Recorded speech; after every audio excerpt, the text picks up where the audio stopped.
नमस्कार. श्री स्वामी समर्थ. सर्वांचं आपल्या चॅनलवर खूप मनापासून स्वागत आहे. स्वामी महाराज तुमच्या सगळ्या चांगल्या इच्छा पूर्ण करो. स्वामींच्या कृपेने तुमचा आजचा दिवस शुभ जावो ही स्वामीचरणी प्रार्थना करते मी आणि आपल्या आजच्या व्हिडिओला सुरुवात करते.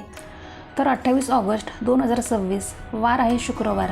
या दिवशी वरदलक्ष्मी व्रत आपल्याला करायचं आहे. वर आणि लक्ष्मी म्हणजेच वरदान देणारी लक्ष्मी साक्षात भगवान विष्णूंची पत्नी असलेल्या श्री महालक्ष्मीचं आपल्याला पूजन करायचं आहे. तेच आपण आजच्या व्हिडिओमध्ये पाहणार आहोत. तर रक्षाबंधनचा आधीचा जो शुक्रवार येतो तेव्हा आपण वरदलक्ष्मी व्रत करत असतो. पण योगायोग यावर्षी असा आला आहे की वरदलक्ष्मी व्रत हे रक्षाबंधन एकाच दिवशी आले आहे. बघा, वरदलक्ष्मी व्रत आणि वैभवलक्ष्मी व्रत हे दोन्ही व्रत वेगवेगळे आहेत. काही ठिकाणी याला वरलक्ष्मी व्रत सुद्धा असं म्हटलं जातं. तर हे वरदलक्ष्मी व्रत हे वर्षातून एकदाच येते आणि ते श्रावण महिन्यातील एका शुक्रवाराचं व्रत असतं. त्याच दिवशी संकल्प करायचा असतो, पूजा मांडणी करून विधिवत पूजा करायची असते आणि संध्याकाळी या व्रताचं उद्यापनसुद्धा करायचं असतं. आणि वैभवलक्ष्मी व्रतामध्ये आपण जेव्हा कलश मांडतो तर त्या कलशामध्ये आपण पाणी भरतो. पण या वरदलक्ष्मी व्रतामध्ये कलशात पाणी न भरता त्यामध्ये तांदूळ भरायचे असतात आणि पूजा मांडणी देखील खूप सोपी आहे. तर बघा, हे वरदलक्ष्मी व्रत तुम्ही कर्जमुक्तीसाठी, आपल्या घरामध्ये सुख शांती समृद्धी राहावी, तसेच लक्ष्मी प्राप्तीसाठी किंवा आपल्या कुटुंबातील मंडळी रोगमुक्त राहावीत यासाठी सुद्धा तुम्ही हे व्रत करू शकता. तसेच प्रत्येक महिलेने आपल्या घरामध्ये धनधान्याला बरकत राहावी यासाठी हे एक दिवसाचं व्रत आवर्जून करावं. तर बघा, थोडक्यात काय, तर हे एकाच दिवसाचं व्रत आहे आणि म्हणून आवर्जून करावंच. आता ते कसं करावं, काय करावं या संदर्भातली संपूर्ण माहिती मी तुम्हाला देत आहे. तर संपूर्ण व्हिडिओ स्किप न करता शेवटपर्यंत व्हिडिओ नक्की पहा. आणि आपल्या यूट्यूब चॅनलवर तुम्ही नवीन असाल, पहिल्यांदा व्हिडिओ पाहत असाल तर आपल्या चॅनलला नक्की सबस्क्राईब करा अजून केलं नसेल तर. आणि व्हिडिओ आवडल्यास व्हिडिओला लाईक करा, एक कमेंट नक्की करा. तर आता आपण सगळ्यात आधी जाणून घेऊया बघा की पूजा मांडणी ही कशी करायची असते. तर ही पूजा मांडणी कधी करायची, तर अर्थात 28 तारखेला म्हणजेच शुक्रवारी करायची आहे. 28 तारखेला शुक्रवार पण आहे आणि त्या दिवशी पौर्णिमा देखील आहे, म्हणजे खूप मोठा दिवस म्हणता येईल. आणि त्यामुळेच या पौर्णिमेच्या दिवशी आपण ही सेवा आवर्जून करावीच. कारण की बघा, पौर्णिमा ही माता लक्ष्मीला समर्पित असते. तर ही मांडणी तुम्ही सकाळी केली तरीसुद्धा चालणार आहे, जेणेकरून दिवसभर ती तुमच्या घरामध्ये राहणार आहे. जर तुम्ही वैभवलक्ष्मी व्रत जर करत असाल तर ज्या पद्धतीने वैभवलक्ष्मीची मांडणी असते त्याच्या शेजारीच तुम्हाला ही मांडणी करायची आहे. आणि ही मांडणी पूजेची तुम्ही दिवसभर करून ठेवण्याचा प्रयत्न करा, म्हणजे जेणेकरून दिवसभर माता लक्ष्मीचा वास आपल्या घरामध्ये राहील अखंड. अर्थात वैभवलक्ष्मीची मांडणी आपण संध्याकाळी करत असतो आणि ती दर शुक्रवारी करत असतो. आणि वरदलक्ष्मीची मांडणी ही वर्षातून एकदाच करायची असते आणि हे व्रत वर्षातून एकदाच केलं जाते आणि एकच दिवशी हे केलं जाते. म्हणून सांगते की सकाळी मांडणी तुम्ही करा. अगदी सकाळी तुम्ही 5ला किंवा 6ला जरी केलं तरीसुद्धा चालेल. ब्रह्ममुहूर्त तुम्ही जर केली तरी खूप उत्तम आहे, पण शक्य नाही होत तर तुम्हाला जेवढ्या लवकर शक्य होईल तेवढ्या लवकर तुम्ही पूजा करण्याचा नक्की प्रयत्न करा. आता ही पूजा मांडणी कशी करायची असते ते पण तुम्हाला सांगते मी, पण लक्षात घ्या. सगळ्यात आधी वरलक्ष्मी व्रत म्हणजे काय, तर वरदलक्ष्मी व्रत तर ती तेलंगणा कर्नाटकमध्ये या दिवशी केलं जाते. पण महाराष्ट्रामध्ये ही सेवा केली जात नाही. पण माता लक्ष्मीची ही सेवा आपल्याही घरामध्ये व्हावी, तिने आपल्या घरामध्ये स्थायी स्वरूपात वास करावा असं प्रत्येकाला वाटत असतं. म्हणून ही पूजा मांडणी तुम्हाला करायची आहे आणि ही सेवा देखील करायची आहे, कारण ही माता लक्ष्मीची सेवा आहे आणि त्यामुळेच तुम्ही ही सेवा आवर्जून करावीच.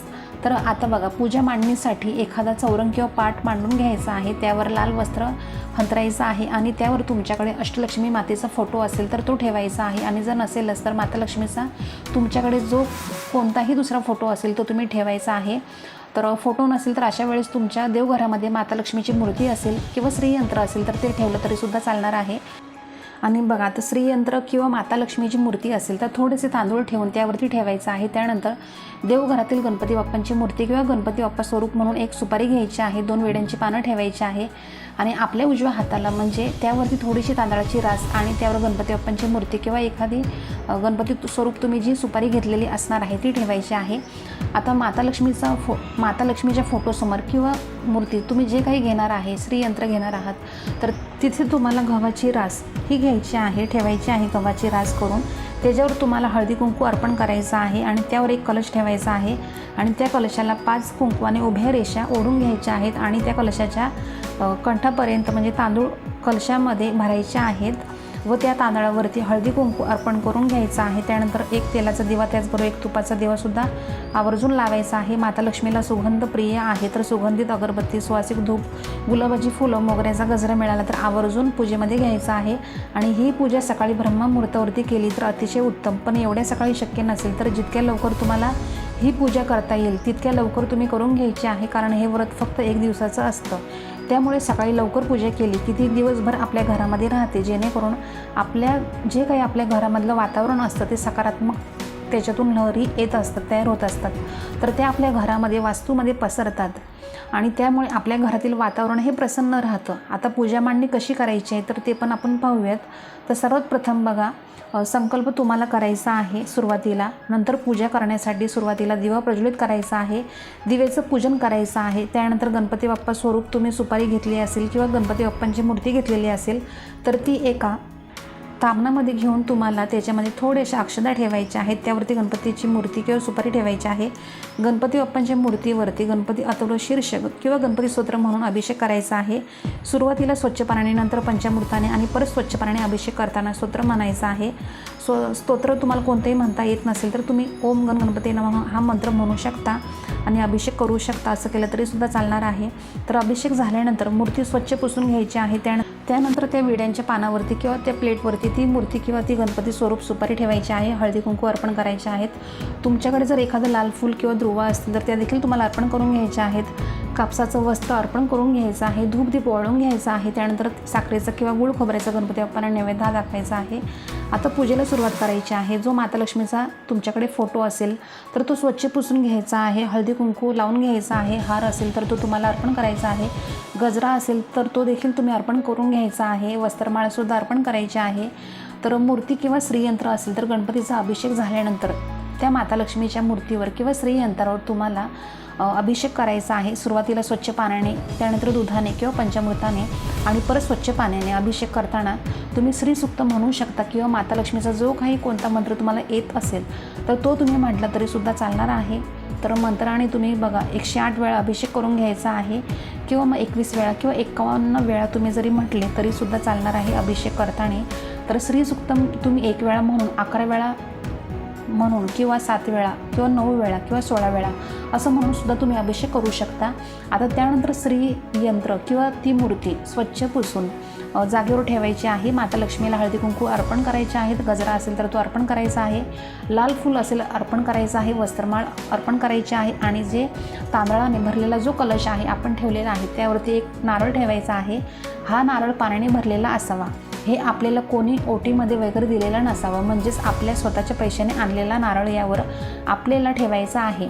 आणि नंतर या नारळाला हळदी कुंकू अर्पण करून घ्यायचं आहे, वस्त्रमाळ अर्पण करायची आहे, गजरा असेल तर तो देखील अर्पण करून घ्यायचा आहे, अक्षदा अर्पण करायचे आहे, धूपदीप वाळून घ्यायचं आहे। सगळं करत असताना ओम श्री महालक्ष्मी नमः, ओम श्री महालक्ष्मी नमः किंवा श्री सुक्तम तुम्ही म्हणू शकता किंवा महालक्ष्मी अष्टकम तुम्ही म्हणू शकता। आणि त्यानंतर आता आपल्याला नैवेद्य दाखवायचा आहे। नैवेद्य मी सुरुवातीला सांगितल्याप्रमाणे या व्रतामध्ये 21 प्रकारच्या नैवेद्यामध्ये तुम्ही ड्रायफ्रूटचं गोड पदार्थ आणि फळ मिळून 21 नैवेद्य तयार करू शकता आणि त्याचा नैवेद्य दाखवू शकता।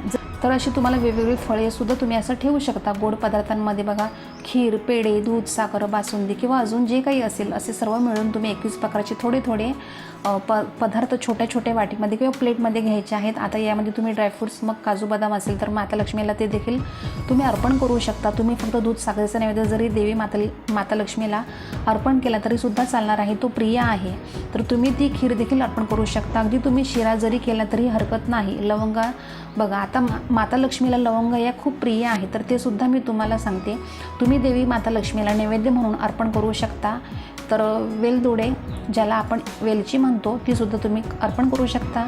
बघा, तुमच्याकडे 21 प्रकारचे नैवेद्य देता आले नाही तर तुमच्याकडे जे देता येईल ते द्या, शेवटी भक्ती महत्त्वाची आहे। आणि नैवेद्य दाखवून आरती करायची आहे। सुरुवातीला गणपती बाप्पांची आरती करायची आहे, त्यानंतर माता लक्ष्मीची आरती, नंतर वरदलक्ष्मी व्रताची आरती करू शकता आणि त्यानंतर कहाणी वाचायची आहे। तुमच्याकडे पुस्तक असेल तर तुम्ही ते देखील वाचू शकता आणि पुस्तक नसेल तर मी कहाणी व आरतीसुद्धा आपल्या चॅनलवरती अपलोड करण्याचा नक्की प्रयत्न करणार आहे। आता या दिवशी उपवाससुद्धा करायचा असतो। बघा, उपवास दिवसभर करायचा आहे आणि संध्याकाळी उद्यापन झाल्यानंतर उपवास हा सोडायचा आहे।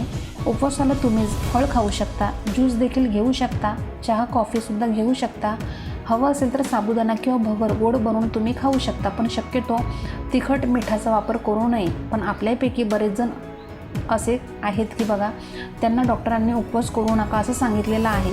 त्यांचा हा उपवास करण्याची इच्छा आहे, म्हणजेच हे व्रत करण्याची इच्छा आहे. तर अशा वेळेला तुम्ही औषध गोळ्या वगैरे सुरू असतील तर उपवासाचे तिखट पदार्थ खाऊ शकता, पण त्यामध्ये मीठ जे आहे तर ते तुम्ही उपवासाचं वापरा.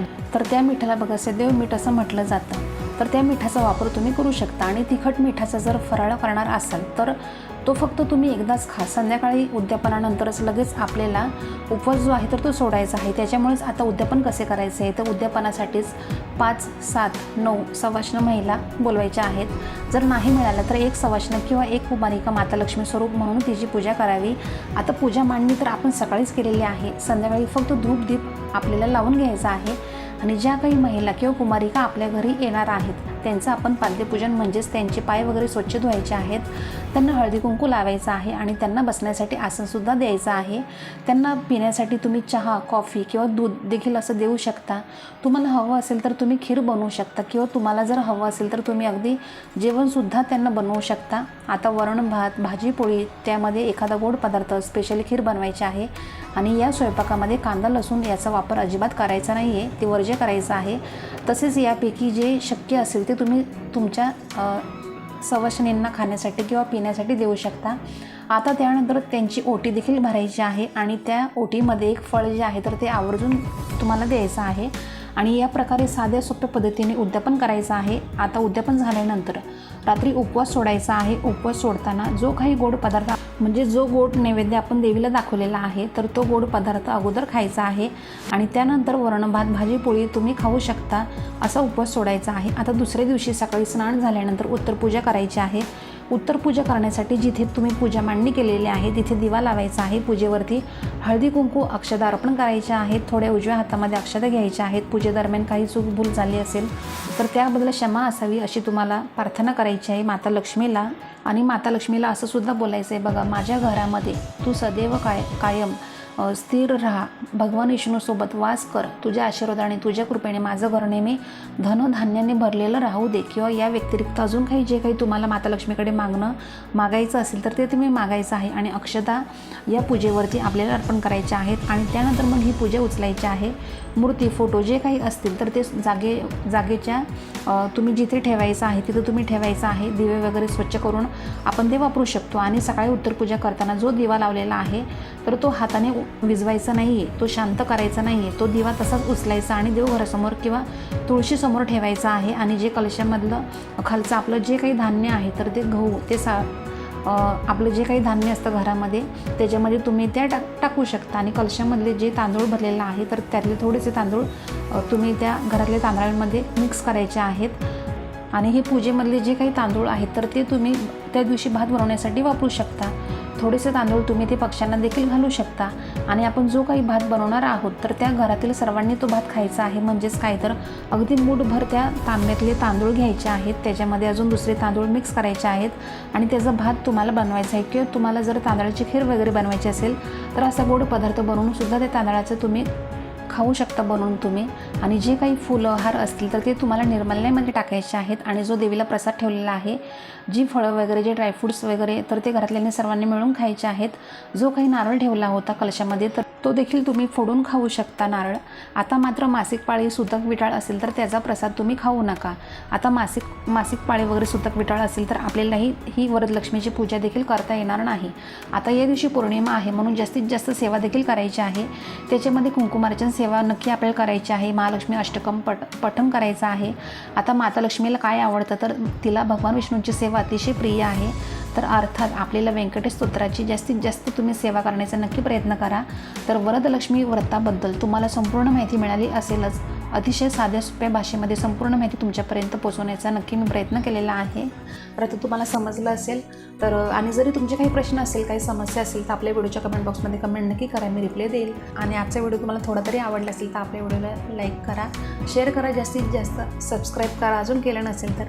आणि कमेंट करायला मात्र विसरू नका, एक कमेंट नक्की करा. तर आपण दररोज अशाच नवीन व्हिडिओमध्ये भेटत जाऊ.